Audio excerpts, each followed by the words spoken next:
Hi guys, I am Aparna and once again welcome back to Earth Joy Tree. कैसे हैं आप सभी लोग? उम्मीद करती हूँ सब बहुत अच्छे हैं और मैं भी बिल्कुल ठीक हूँ। तो ये वीडियो जन्माष्टमी के दिन का है, तो आप सभी को मेरे और मेरी परिवार की तरफ से जन्माष्टमी की ढेर सारी शुभकामनाएं। और आज मैं आप सभी के साथ शेयर करने जा रही हूँ जन्माष्टमी की प्रसाद थाली।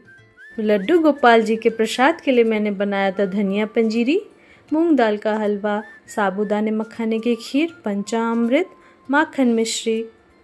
तो चलिए अब वीडियो में आगे बढ़ते हैं। तो सबसे पहले हम बनाएंगे धनिया पंजीरी।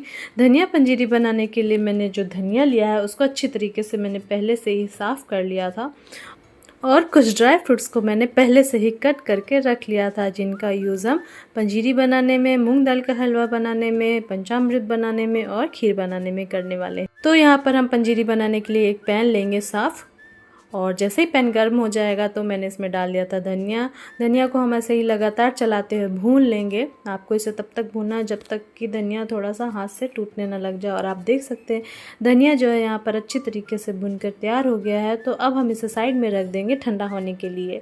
जब तक धनिया ठंडा हो रहा है तब तक हम ड्राई फ्रूट्स को भून लेते हैं। ड्राई फ्रूट्स को भूनने के लिए मैंने यहाँ पर शुद्ध गाय का घी यूज़ किया है। जैसे ही घी गर्म हो जाएगा तो मैं उसमें डाल रही हूँ मगज के बीज, चिरौंजी, क्योंकि ये साइज़ में छोटे हैं तो इन्हें हम एक साथ से भून लेंगे। इसे बस ऐसे ही लगातार चलाते हुए 1 से 2 मिनट तक के लिए भून लेना है। तो यहाँ पर आप देख सकते हैं चिरौंजी और मगज के बीज भूनकर तैयार हो गए हैं। तो अब हम इसे साइड में निकाल लेते हैं। चिरौंजी और मगज के बीज को भूनने के बाद अब हम भूनेंगे पिस्ता को। तो मैंने यहाँ पर पिस्ता ऐड कर दिया। इसे भी 1 से 2 मिनट के लिए ऐसे ही लगातार चलाते हुए भून लेंगे और इसे भी फिर अलग प्लेट पर निकाल लेंगे। यहाँ पर पिस्ता, चिरौंजी और मगज के बीज भूनकर तैयार हो गए। उसके बाद हम भूनेंगे काजू, बादाम और नारियल को। ये साइज़ में एक ही जैसे हैं तो इन्हें हम एक साथ ही भून लेंगे।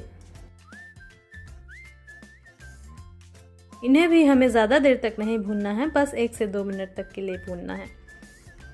और ये लीजिए काजू, बादाम और नारियल भी भूनकर तैयार हो गया है। तो अब हम इन्हें भी सेम प्लेट पे निकाल लेंगे। और आप देख सकते हैं यहाँ पर काजू, बादाम, नारियल, मगज के बीज और चिरौंजी भूनकर तैयार है। तो अब हम भूनेंगे मखाने को। मखाने को भूनने के लिए मैंने इसमें वापस से घी ऐड किया और फिर जैसे ही घी गर्म हो गया उसमें मैंने ऐड कर दिया था मखाना। यहाँ पर मखाने भी जो है अच्छे तरीके से भुनकर रेडी हो गए हैं। आप हाथ से मखाने को तोड़ कर देखिए, बहुत जल्दी टूट जाएगा। इसका मतलब है कि मखाना भुनकर तैयार हो गया है। तो यहाँ पर हमारे सारे ड्राई फ्रूट्स भुनकर रेडी हो गए हैं और हमारा धनिया भी ठंडा हो गया है। तो अब हम धनिया को बारीक पीस लेंगे। बारीक से मतलब ये है कि धनिया बहुत ज़्यादा बारीक नहीं पीसनी चाहिए, उसमें थोड़ी थोड़ी धनिया जो है टूटी टूटी दिखनी चाहिए। और आप देख सकते हैं धनिया को बस इसी तरीके से पीसना है। उसके बाद इसे हम भून लेंगे।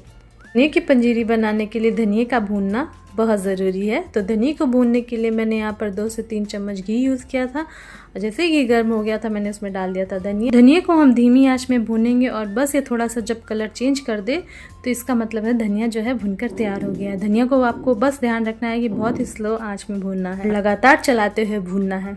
तो आप देख सकते हैं धनिया जो है अच्छी तरीके से भुन चुका है। तो अब चलिए फटाफट से पंजीरी बना लेते हैं। धनिया की पंजीरी बनाने के लिए हम पिसी हुई भुनी हुई धनिया में ऐड करेंगे भुने हुए ड्राई फ्रूट्स, जैसे कि काजू, बादाम, मगज के बीज, चिरौंजी और साथ में मखाना। और आप देख सकते हैं धनिया में मैंने सारे ड्राई फ्रूट्स ऐड कर दिए और अच्छे से मिक्स भी कर दिया है। तो अब मैं इसमें ऐड कर रही हूँ भूरा शक्कर। आप चाहें तो पाउडर शुगर भी यूज़ कर सकते हैं, या तो आप खड़ी खड़ी शुगर भी यूज़ कर सकते हैं, कोई प्रॉब्लम नहीं है। तो अब मैं इसमें ऐड कर रही हूँ पाउडर शुगर। सारी चीज़ें यहाँ पर अच्छी तरीके से मिल चुकी हैं। आप चाहें तो इसमें इलायची पाउडर भी डाल सकते हैं, लेकिन मुझे इलायची का टेस्ट इसमें नहीं अच्छा लगता है, इसलिए मैंने नहीं डाला। और ये लीजिए पंजीरी तो बनकर तैयार है, लेकिन अभी ये अधूरी है तुलसी के पत्तों के बिना। गोपाल जी के प्रसाद में तुलसी जी के पत्तों का होना बहुत ज़रूरी है। तो मैं यहाँ पर ऐड कर रही हूँ तुलसी जी के पत्ते।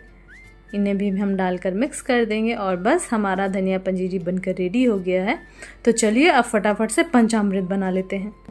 पंचामृत बनाने के लिए हमेशा घर में जमाया हुआ दही ही यूज़ करें। तो यहाँ पर मैंने 1 रात पहले ही दही को जमा लिया था। अब मैं इसमें ऐड कर रही हूँ गाय का कच्चा घी। उसके साथ ही मैंने यहाँ पर ऐड कर दिया है शहद। शहद के बाद मैंने यहाँ पर ऐड किया है शक्कर। शक्कर के बाद अब मैं इसमें ऐड कर रही हूँ गंगा जल। गंगा जल के बाद अब मैं इसमें ऐड कर रही हूँ गाय का घी। पंचामृत को आप अपने अनुसार पतला या गाढ़ा बना सकते हैं। पतला बनाना है तो उसमें दूध थोड़ा ज़्यादा डालिए और अगर गाढ़ा बनाना है तो उसमें दही की क्वांटिटी ज़्यादा रखिए। मुझे थोड़ा सा ये गाढ़ा पसंद है, इसीलिए मैंने यहाँ पर दही ज़्यादा लिया है और दूध कम लिया है। घी के बाद अब मैं इसमें ऐड कर रही हूँ मखाने। मखाने मैंने यहाँ पर डाल दिया है। अब मैं इसमें ऐड करूँगी कटे हुए ड्राई फ्रूट्स। ऐसा ज़रूरी नहीं है कि पंचामृत में आप ड्राई फ्रूट्स डालें, बस कुछ चीज़ें ज़रूरी हैं जैसे कि दूध, दही, घी, शहद, शक्कर, गंगाजल और तुलसी जी। ये सारी चीज़ें हैं तो आपका पंचामृत बन जाएगा। और ये लीजिए यहाँ पर पंचामृत भी बनकर तैयार हो गया। चलिए अब मूंग दाल का हलवा बना लेते हैं। मूंग दाल का हलवा बनाने के लिए मैंने 1 कटोरी मूंग की दाल को रात भर भिगो कर रख दिया था और फिर इसे अच्छे से वॉश करके इसे एक छन्नी में रख दिया था ताकि इसका पूरा पानी अच्छी तरीके से निकल जाए, क्योंकि अगर पीसते टाइम पानी होगा तो हलवा बनाते टाइम हमें इसका पानी ज़्यादा देर तक सुखाना पड़ेगा और मेहनत थोड़ी ज़्यादा लगेगी। तो यहाँ पर मूंग की दाल का पानी अच्छे से निकल गया था तो मैंने इसका एक बारीक पेस्ट बनाकर तैयार कर लिया है। आप मूंग की दाल को जितना हो सके उतना बारीक पीसिए। उसके बाद मैंने यहाँ पर एक कढ़ाई ली और उसमें खूब सारा घी डाला है। बहुत ज़्यादा घी नहीं डाला है, लेकिन आपको थोड़ा सा घी ज़्यादा ही डालना है क्योंकि ये मूंग दाल का हलवा है और इसमें घी बहुत ज़्यादा लगता है। तो यहाँ पर घी जैसे ही गर्म हो गया था मैंने दाल डाल दी और फिर इसे लगातार चलाते हुए ऐसे ही भूनते रहेंगे। मूंग दाल का हलवा बनाना गाजर के हलवे बनाने से थोड़ा ज़्यादा मुश्किल है। आपको इसे तब तक भूनना है जब तक ये थोड़ा दरदरा पाउडर नुमा ना हो जाए। ऐसे ही आपको इसे लगातार चलाते हुए धीमी आंच में मध्यम से धीमी, धीमी से मध्यम ऐसे ही करते हुए आपको इसे भून लेना है। और ये देखिए यहाँ पर हलवा जो है अच्छी तरीके से भुन गया है। तो अब मैं इसमें ऐड कर रही हूँ दूध। इसमें मलाई भी है।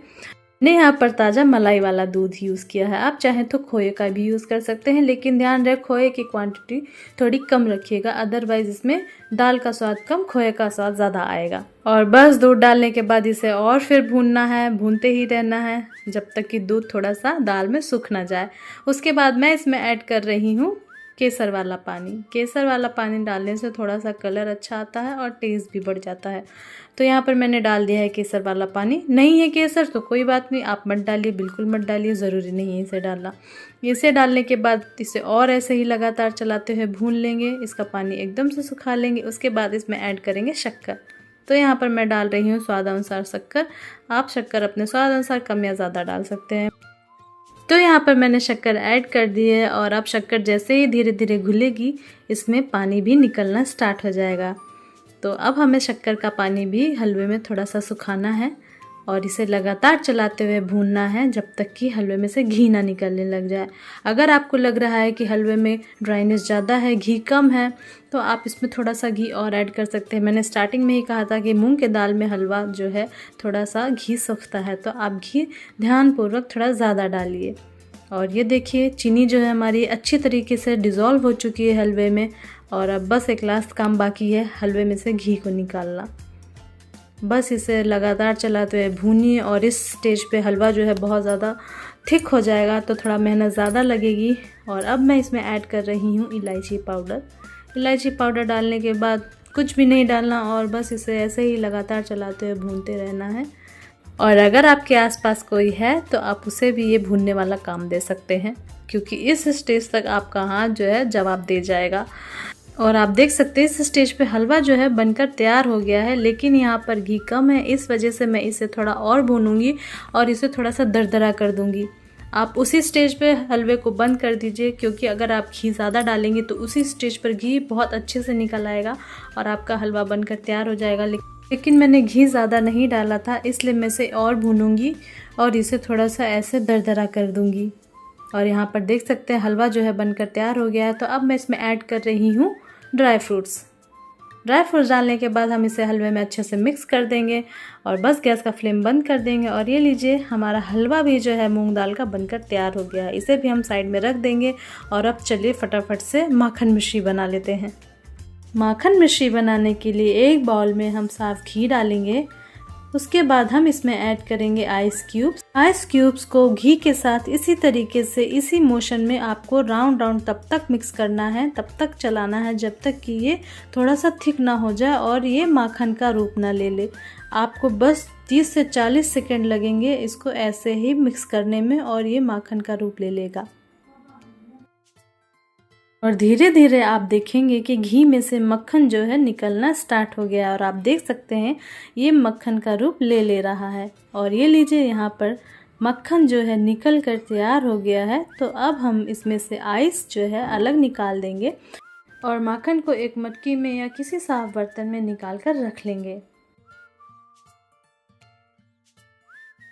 दरअसल ये शॉर्टकट है माखन बनाने का। और ये लीजिए यहाँ पर माखन भी बनकर तैयार हो गया है। और अब मैं इसमें ऐड करूँगी केसर वाला दूध।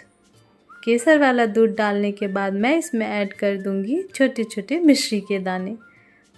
मिश्री के दाने डालने के बाद माखन मिश्री हमारा बनकर तैयार हो जाएगा और हमारी भोग प्रसाद की थाली ऑलमोस्ट रेडी है। साथ ही मैंने बनाया था साबूदाने मखाने की खीर जिसका वीडियो ही लेना मैं भूल गई थी। और ये लीजिए यहाँ पर तैयार है छोटे से लड्डू गोपाल की भोग प्रसाद की थाली जिसमें है धनिया पंजीरी, मूंग दाल का हलवा, साबूदाने मखाने की खीर, पंचामृत, कटे हुए फल, पान का बीरा, पानी और फूल। मेरी तरफ से लड्डू गोपाल जी को चढ़ाई जाने वाली ये छोटी सी भोग प्रसाद की थाली।